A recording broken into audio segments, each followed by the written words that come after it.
Awesome. For our very first SRT MSP Audio and Visual Career Fair Day. It's our very first one.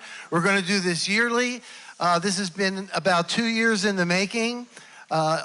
We've always noticed that there's career fairs all over the campus, but none of them really address our students and opportunities for what we have here. So that was the whole impetus of all this. I want to definitely thank, I was talking about this idea last year, and Takesha and Bethany go, well, we can do that. And I'm going, really? And they go, yeah, we do it all the time. So they actually really pitched in, and I'd like to give a nice round of applause to Keisha and Bethany, our staff, for really helping that out. So also, as one of our co-sponsors of this event, I'm very proud to introduce Kerry Park-Lennon, who is the Executive Director of the Philadelphia Music Alliance. Kerry, would you like to speak a little bit?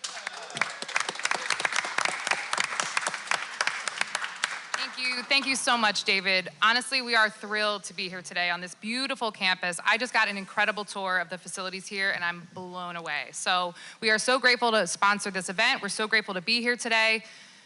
The Philadelphia Music Alliance has been around for 40 years, and we're best known for the Walk of Fame on the Avenue of the Arts, celebrating legacy artists and institutions that have made our city and this area what it is. We know how important music is to our lives, but it's also incredibly important to our economy, and it's incredibly important to the industry as a whole. So I'm so thrilled that Montgomery County Community College has decided to do this. I'm so thrilled to hear that it's going to be annual. We will be thrilled to be partners going forward, because we know our industry is special, but it's also nuanced. There's a lot to be learned, there's a lot to understand, and there's a lot to figure out, but there's so many spaces for you to join and be a part of it. And so we're very excited that you're here to learn about that today.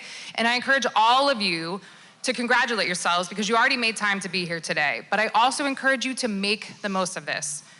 Introduce yourselves. Connect with someone. If you find an employer or if you find an organization that you're interested in and they tell you to reach out to them, send that email. Make that phone call, follow up, figure out what's out there, because there's so many incredible opportunities. And we're thrilled to be here, and congratulations on a great day.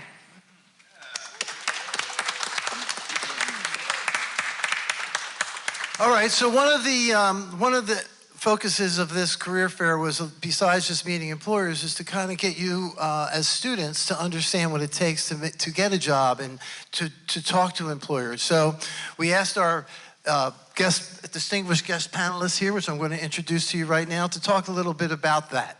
From EBE Talent, we have Joe Napoli. From Valley Forge Tourism and Convention Center, Samantha Cole. And from Visual Sound, Matt Leeds. Everybody give him a hand. Oh, I'm sorry, and DJ Andy Yusko? Yep, from WXPM Radio. Yes, there we go. And alumni of Montgomery Radio. Alumni of Montgomery Radio. And also, he had one of our internship students last year, interned for you all. Yep, there's all Josh over there, J-Boy Culture. So there you go. He works on our station every Friday from 6 to 9 p.m. There you go. All right, so let's start with you, Andy. Tell us a little bit about your company and organization. Okay, our parent company is the Tri-County Community Programming Fund, and we go and help musicians and other people. Yeah, I don't want to blast their ears out, whoever the audio person is there. But yes, we go and help musicians and anybody who wants to learn radio out. That was the mission of the Tri-County Community Programming Fund, a 501c3 corporation, which is the parent company of WXPM LP. And the LP stands for a low power station. We're an ERP of 100 watts. However, we play tug of war. If you go up 73 through Skip Back, up by the prison, you'll hear us, you'll hear WNPV. So that's the closest you're going to hear it. We've even had reports of being heard over here in Plymouth Meeting. Even down the line further, we've been heard in parts of North Philly. We've been heard even Glenside, places like that down the line. So we're like going around WNPV signal, but we're there. Good. But we do offer internships. We have sales. If you do sales, you get a 20% commission. That's another part of radio that a lot of people forget about is the sales department. But we give 20% commission of what you earn. We can do video, audio production behind the scenes. Any video we do is for our YouTube channel. And the good thing is we can't pay people, but you can add it to your resume and make your resume a little thicker. Yep. Nice. Joe, EBE Talent's been around for a while. They do a lot of wedding events and a lot of bands and orchestras. Why don't you tell us a little bit about EBE? Sure thing. We some of you have already heard this if you stop by, but we do live entertainment for private events and as well as and standalone audio video for private events as well. So weddings, corporate parties, galas. So we currently have 16 bands.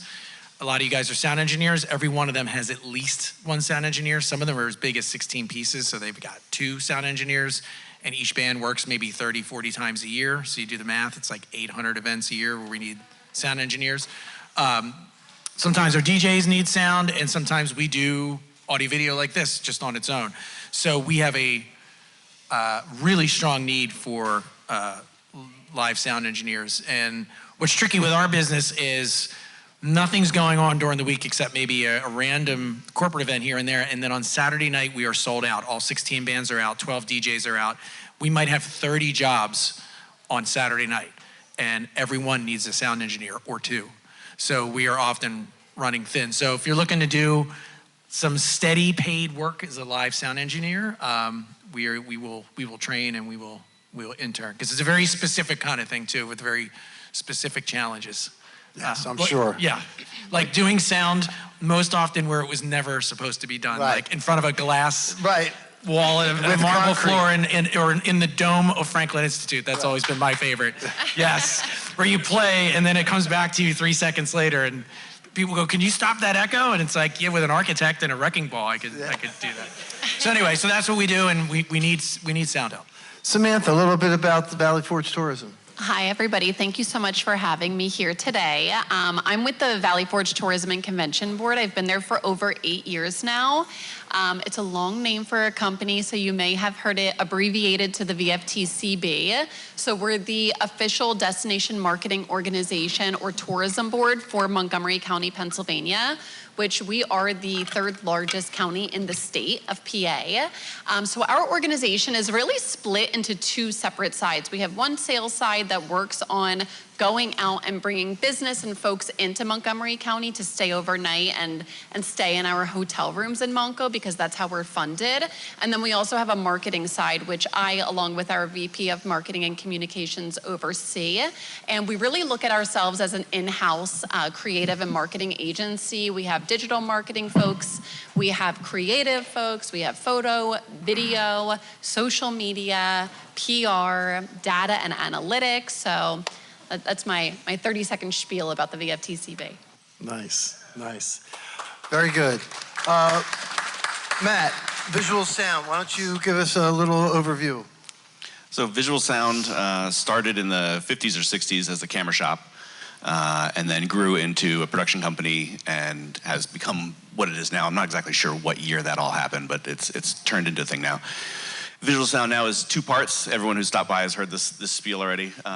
There's a live events division that does temporary installations for things like this, concerts, graduations, all that kind of stuff. And then the other side of the company that does integration installations, so permanent installs at churches, schools, police stations, that kind of thing. Nice. All right, great. So one of the main questions is all the time is, what are you looking for a student-based hire, intern, hire? So let's just take it, anybody can start. What are you looking for as a new hire? We go in an order? Yeah, whatever you like. Okay. For us, these are events where a client comes to us and is paying us to come out and provide a band, sound, whatever it is for a lot of times it's their wedding day. People get a little stressed out about their wedding day. Or a big gala for their company, and it's on them to make sure it goes smoothly. So for us, there's no being late, there's no canceling at the last minute, there's no rescheduling, because it's not our event. It's somebody else's event.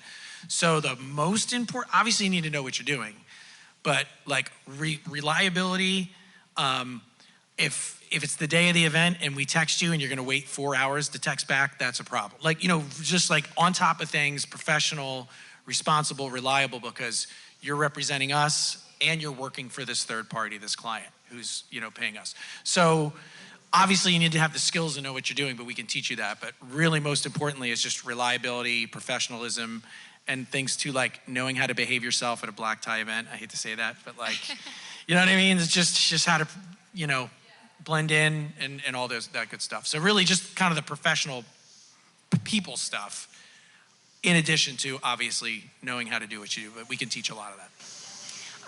To kind of echo some of that, we have this conversation a lot because we do conduct a lot of interviews for interns, but also team members. So we always talk about the fact that we would rather hire for personality and passion over experience and skill. Something like a skill or experience obviously comes with time, but if somebody's willing to learn and they're enthusiastic and passionate about what we do, I mean, this industry is fun. I feel like every single person in this room can relate to the fact that we are passionate about this in some degree or some part of this field. So we always say personality and passion over experience or skill. I would echo all of the same things, and I'm a little more on the side of skill. For us, my company, we only have kind of 3 or 4 people who are permanently, full-time position, and then I have a whole crew of 10 to 20 people who I bring in as needed, and so I need those people to be on top of either audio, video, or lighting, and then obviously show up when you say you're going to show up, dress like you say you're going to dress, know when to talk and when not to. Stay away from the client when you don't need to be involved there. But I would look for people who have the skill to get in the door. I was talking to somebody earlier today who has the ear for it, and that's not something you can teach. You either know how to do that or you don't, and you need the skills to be able to work around that, to be able to put up a show, take down a show, know what needs to go where. All right. And what we look for is, like people here at Montco, they're just learning how to do it. And we're there to teach you some of it. If you didn't learn it here, well, then we're going to teach you over there how to run our equipment. Or if we go out to like an affair here, we're out in public. We usually do the RetroCon event in Oaks every year. And we're there live playing some music in computer speakers like we have over there. I turned them down in respect for this, but we do that. And what will happen is you'll build skills. You'll bring listeners to the station and hopefully some sponsors, because we're a nonprofit station and we rely on sponsors and donations. And hopefully we get sponsors that can help support the station. My boss, he's stressing himself out, but he's keeping it on, luckily. But I started when I was 1984 as a DJ. I was about 17. I started spinning records, but I had a desire for radio the whole time. And I got a break in 1999. My grandfather passed away. Marilyn Ings, she was doing New Beginnings Network or WPAZ. 3 days later, when I saw her, I was on the air talking on that microphone, doing Christian radio. And it was fine. It gave me experience. I even carried that, what I learned there. I came back here as a non-traditional student, 2001, 2003. And then I did a Christian program here when it was WRFM over in that building. We were in the basement. And I would get the music, because I was on a mailing list still, and I was just playing new music every week. But as far as I'm sorry, I got off the subject there, but we're looking for people. You don't have to have a lot of experience because we're going to give you the experience. Mm-hmm. And you're getting the experience already here at Montco Radio, and you just build from there. Andy, that was good that you did that little about what you did early on, how you got into the business. I'd like to actually hear that from everybody, if you don't mind. Joe, how did you? The wild mouth. Well, no, it's okay. You got the whole thing started. That was one of my questions. What got you into it? What was your career path to be here today?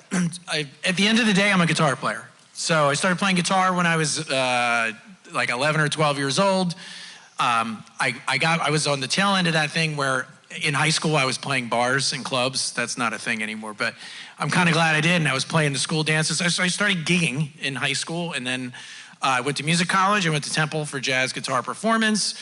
Started teaching while I was there privately. Got out.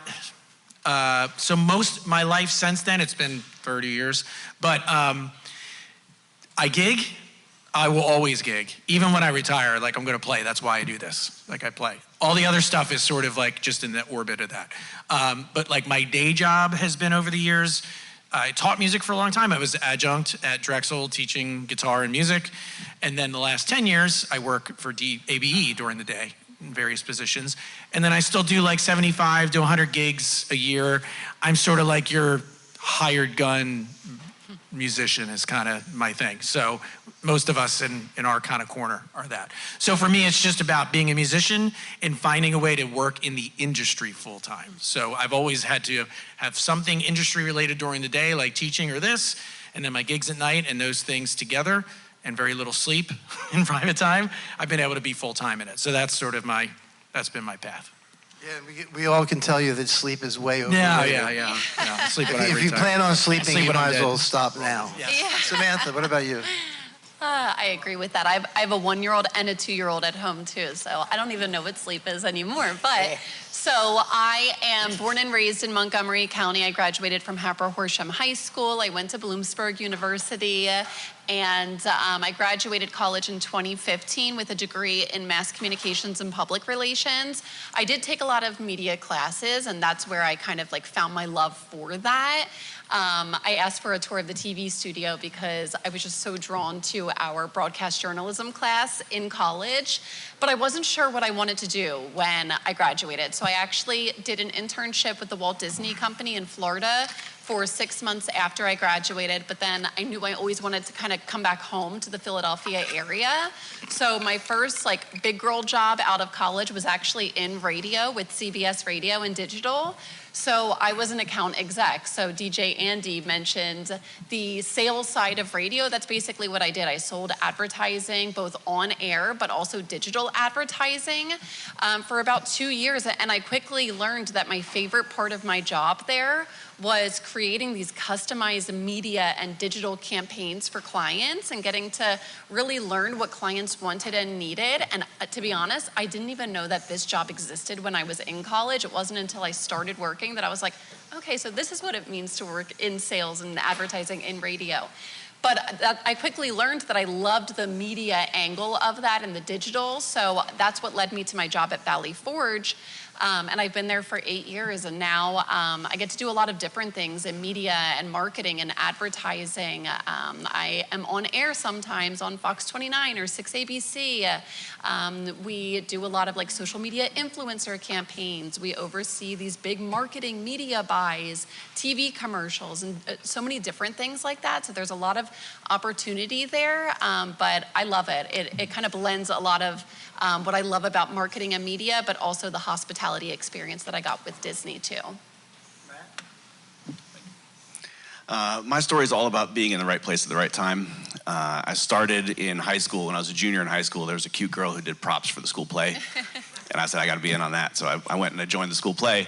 There was nobody running the show. There was nobody taking care of the stage management of when props had to move, when set pieces had to move. So I took over that position and just made myself the stage manager. And I've been doing that kind of ever since. I moved to California after college and went on tour. And while I was on tour, I was just as a drum tech. But I noticed nobody was taking care of the band, getting them on and off stage on time. So I took over that position and for 10 years worked on tour as a tour manager and stage manager. Then I got married, and there are no happily married people on tour. So I came home. She's from Philadelphia. We moved to Philadelphia. That's where her family is, where my family was, and started working at a production company. Did that for 15 years. That company closed, health issues with the owner, and moved to Visual Sound, where I am now, doing the same thing, directing the department and still managing people's times and where stuff's got to go. It's just my feeling when I get to a job site is I do whatever needs to be done, whatever's left. So helping out my crew with my A1s and my V1s, and then I run interference so that the client doesn't have to deal with my techs. Two recurring sound bites that you're doing is availability is the best ability, and being in the right place at the right time means being at the right place all the time. And those two things will help you in a great way.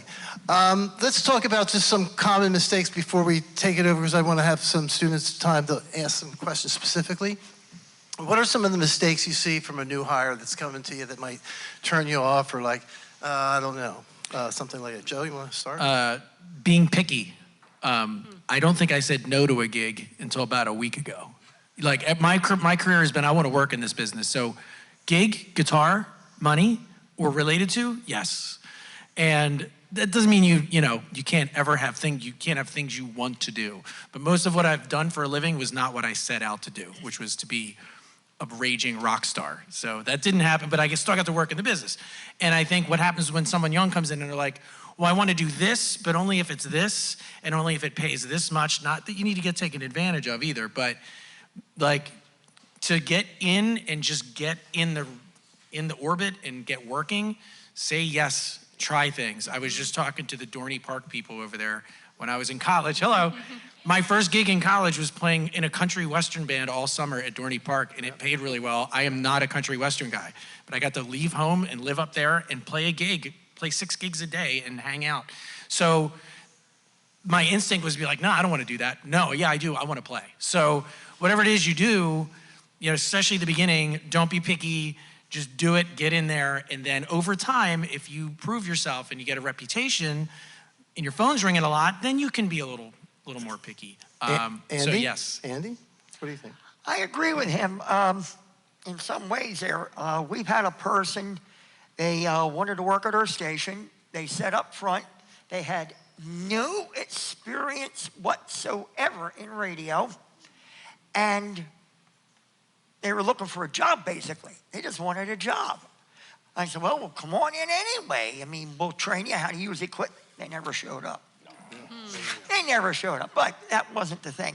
But I've noticed that I was taught this. Another school I went to was Western Montco Career and Technical School. It was Western Montgomery County Area Vocational Technical School, and then they finally shortened it.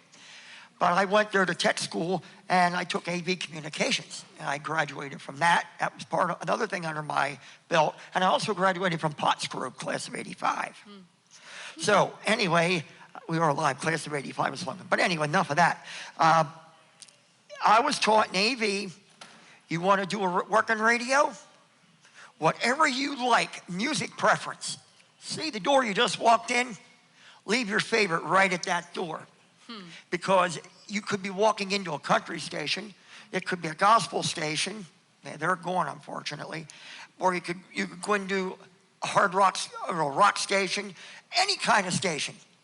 That personal preference of radio you like, you got to leave it at the door because that station you're working for, now you're going to be a country DJ. Whether you like it or not, if you want the job, you better be a country DJ. Or you better be a heavy metal DJ, Yep. You better like it because that ain't what they're looking for. Whatever you want to hear, it's what they want to hear. Right. Samantha? I would agree. I would say just because you haven't learned something in school or yet doesn't mean you won't learn it or you can't teach yourself, especially nowadays with AI. I just think there's so many more resources and so much more access to information like in real time. This is an example that I was just thinking of when these gentlemen were speaking. Our digital marketing manager, last week we wanted to do a geofencing marketing campaign and target folks in Pittsburgh that were attending the NFL draft. And we've paid agencies to do this for us on our behalf over the years. And we were like, if we eliminate that middleman, we can actually save a lot of money and just do this campaign in-house. And she's like, I don't know how to set up a geofencing campaign. So she went to Reddit and ChatGPT and within like 30 minutes taught herself how to set up this geofencing campaign. And we had thousands of impressions from folks that attended the NFL draft in Pittsburgh that are interested in coming out to Montgomery County this summer. So that's just an example I was thinking of when they were speaking, but there's so many things that happen like that every single day. So just because you don't know something doesn't mean that you can't teach yourself. Awesome. Matt, any words? What is the question? What could be unappealing to a new hire? Like somebody comes in and well, I'm not sure about that. I'm with Joe on this one. Being picky at the beginning. When you first get started, you kind of just have to do whatever's out there to do it. I've certainly spent time. I mean, my time on tour. I spent 10 years on tour, working for a smooth jazz band. Nobody likes smooth jazz. I've grown up, I was a heavy metal guy. This was totally the opposite world for me, but it became my career for almost 20 years, and that's hard to argue with. Yes, exactly. All right, well, part of this is, since all these great people are here, and this is why we're here today, you students, so any questions? I'd like to get some questions from you to talk to our panelists. Okay, please. What are you looking for in new hires? I would say for us, communication is key, and that doesn't necessarily mean like communication, you have to be camera ready and communicate that way, but communicating internally, whether that's via email, whether that's showing up on time, just whatever the preferred communication method is, just making sure that you are available and responsive. That's huge for us in marketing and media. Yeah, I'll second that. Like for us, it's a lot of freelance. Our sound engineers, our musicians, it's can you do this gig this Saturday night? And a lot of times I do a lot of staffing where, hey, this guitar player is sick. Can you work tomorrow night and cover him? And I email or text 3 guys, and one of them, the first one that replies gets the gig. And the one, I kind of get annoyed with the one that replies to me on Monday to tell me they couldn't do the job. And so my thing is like, you got to be the first, like, and don't be I don't do email. It's 2026, you got to do phone. I know a lot of you don't like to talk on the phone. You got to get over that. You got to text, you got to email. Like I am like a vulture on my stuff all the time, because if I don't reply right away, someone, even me now, after all these years, someone else will get the gig. So for the freelance thing, you got to be like on top of even Messenger. I've even gotten annoyed. I've missed gigs on Messenger. I'm like, dang it, I didn't think to look at that.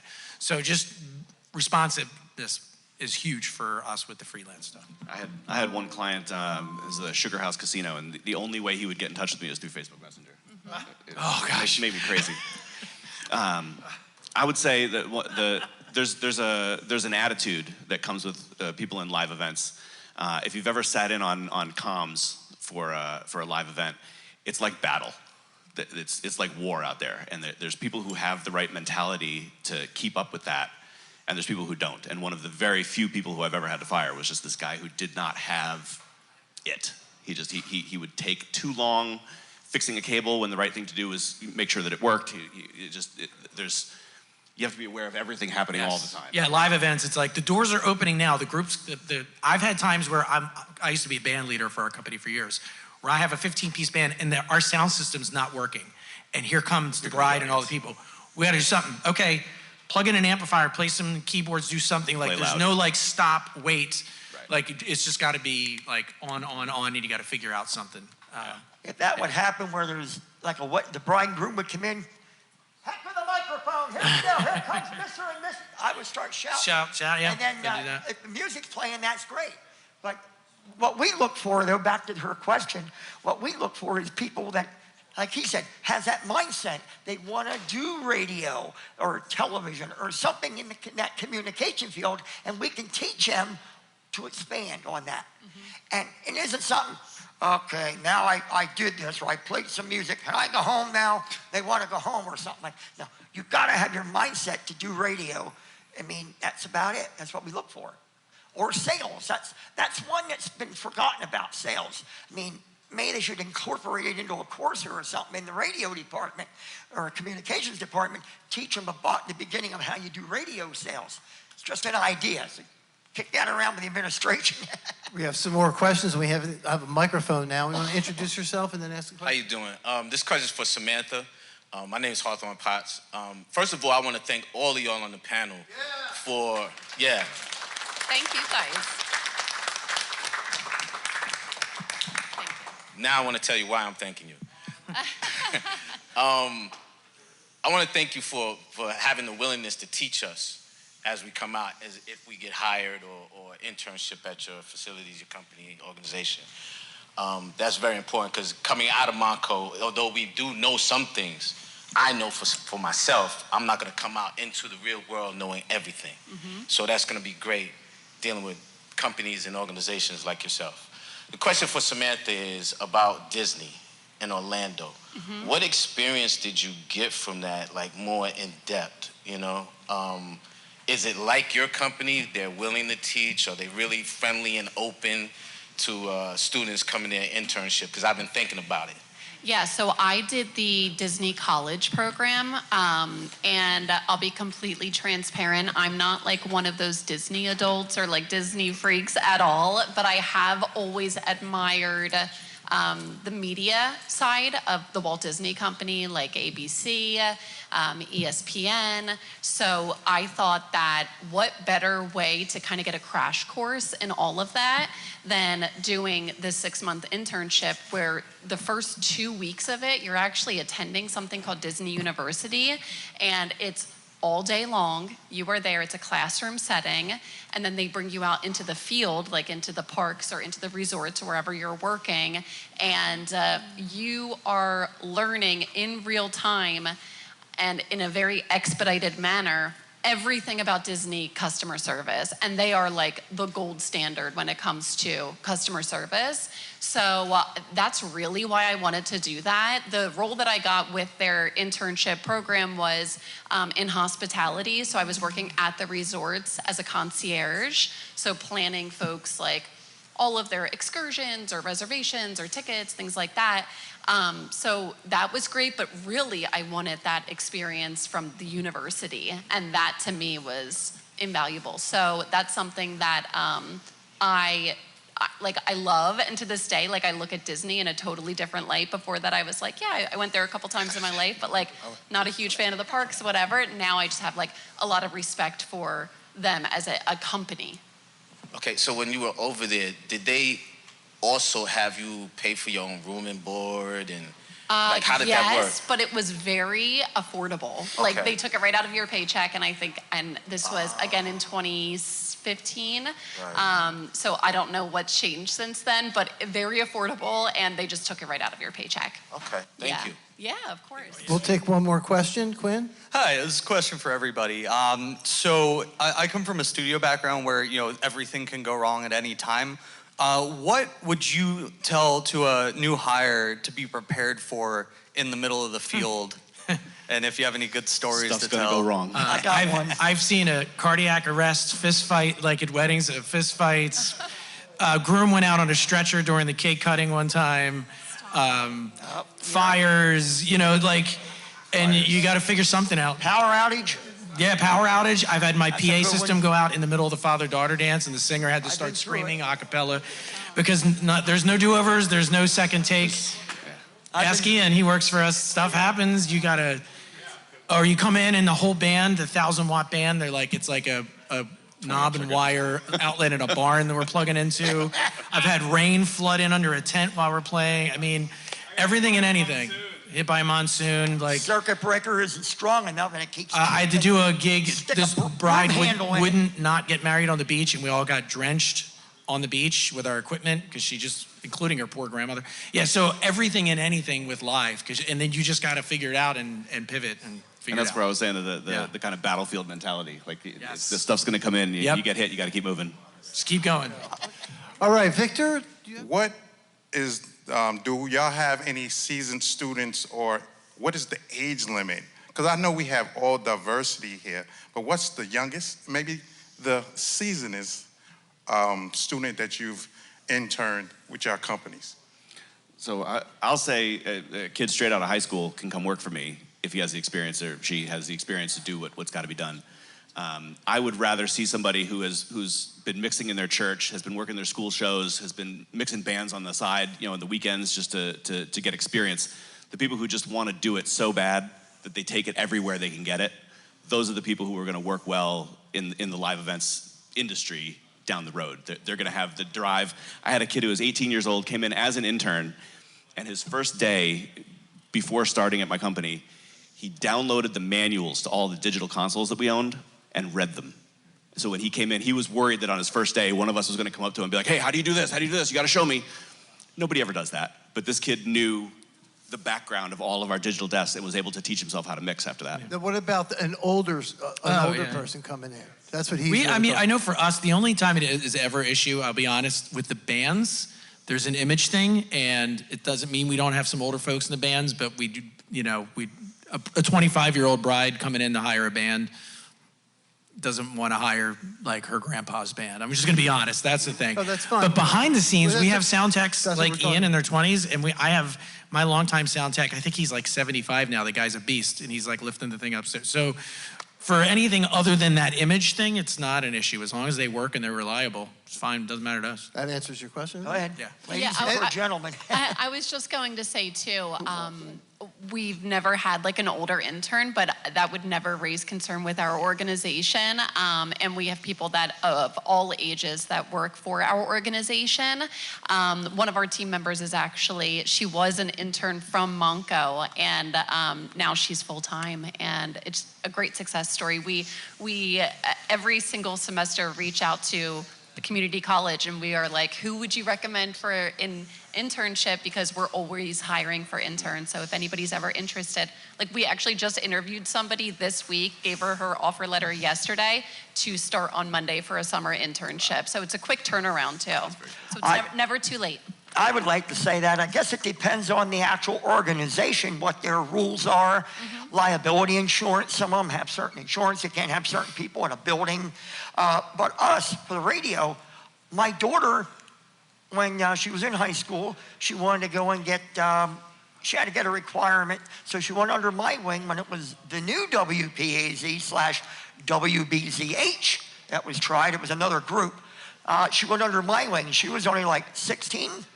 So it can vary. You could be 16. We would even take somebody 14. They got to have work papers, though, or the building owners, they got to like working papers or a work permit. And the oldest, it doesn't matter. If you know what you're doing and you have the mindset, we'll treat you. Don't matter your age, you know? You could have 80 candles on the birthday cake. We'll show you how to do it. There you go. All right, well, that's great. We're going to wrap it up. I want to once again thank you all for being here, for helping support our students. Big round of applause. Again, I want to thank Takesha and Bethany and all the people here who helped put this together. We really sincerely appreciate it. Thank you very much, and we're going to do a little bit more mingling and networking until it wraps up. Thank you. Thank you. Thank you. If you have questions,